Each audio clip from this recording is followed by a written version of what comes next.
Dans le fond, dans ton relâchement, ton checkpoint numéro 1, c'est ton intention. C'est quoi ton objectif? Le seul objectif, c'est d'aller chercher un nouveau contact, c'est pas de tourner. Ça va-tu? C'est bien niaiseux, mais ça change énormément les choses. Ça va-tu? Pour faciliter ça, puis pour te permettre d'aller chercher un contact de qualité, checkpoint numéro 2, un relâchement lent. Si je termine la courbe, mon ski extérieur il est chargé, il est plié. Si je relâche ça d'un coup, on est d'accord que j'explose par en haut. Puis tu vas voir tantôt que si j'explose par en haut, ça va causer beaucoup de problèmes, mais c'est certain que si tu exploses en haut, tu vas tomber en dedans, tu n'auras pas de contact, c'est fini. Ça va-tu? Dans le fond, si on compare un peu, je te dirais que la clé, beaucoup de formateurs et beaucoup d'objectifs dans le ski expert, ils disent c'est important de mettre à cœur tôt, puis c'est important pour ça de relâcher tôt.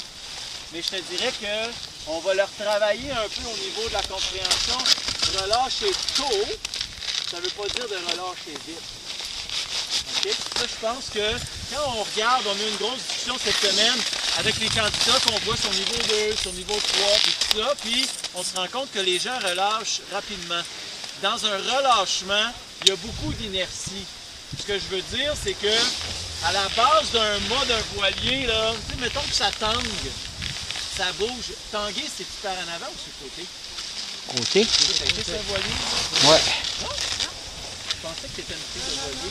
Dans le fond, quand ça brasse, là, on est d'accord que à la base du mât sur le voilier, ça brasse pas mal moins qu'en haut du mât. Ça va-tu?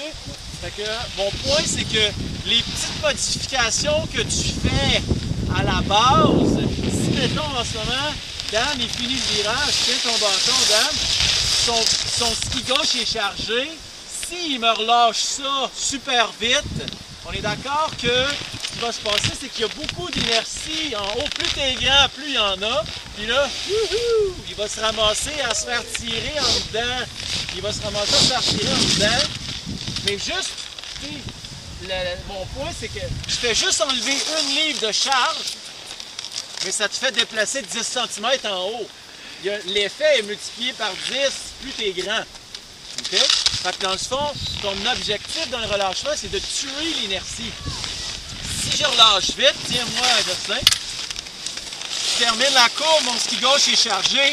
Si je relâche rapidement, il y a énormément d'inertie, ça me tire vers le bas. Il faut que je la tue. La meilleure manière de le tuer, enlève la charge tranquillement, puis va-t'en vers rénal plus longtemps. OK? Ça vous parle? Oui. Ça va? C'est super simple, mais c'est sûr que si j'enlève la charge rapidement, je me ramasse à tourner, à diriger avant d'avoir un appui, ça marche pas. Ça va-tu? Fait que checkpoint numéro 2, un relâchement lent qui va te permettre de garder ton orientation vers ton point fixe avant pour aller chercher ta plateforme. Ça va-tu? On va jouer avec ça? Good. Là? Je vais me regarder comme si c'était un extraterrestre.